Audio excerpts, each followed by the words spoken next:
Улиците Добре Радосавлев, Карл Маркс и 19-та бригада од денеска со нова асфалтна подлога. Со ова, како што изјави градоначалникот Иван Јорданов, ќе се заокружи рекордна градежна сезона.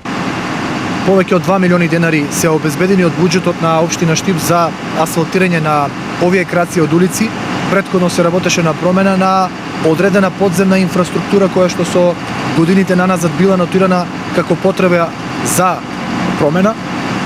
Со оглед на временските прилики, очекувам и во наредните денови да се дозавршат одредени позиции во неколку населби од нашиот град со асфалтирање и рехабилитирање на инфраструктурата и оваа година да ја завршиме со рекорден број на реализирани проекти и рекорден број на асфалтирани улици, но ќе биде дополнителен мотив за нас во 2024 година да испланираме и испроектираме уште поголем број на улици кои што ќе бидат рехабилитирани, реконструирани и на тој начин Штип ќе добие посоодветна инфраструктура на цела територија.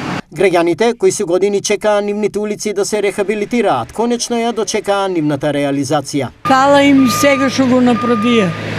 Иначе кал газа еме, у центару на градот живееме, а улицата не е направена. Супер е.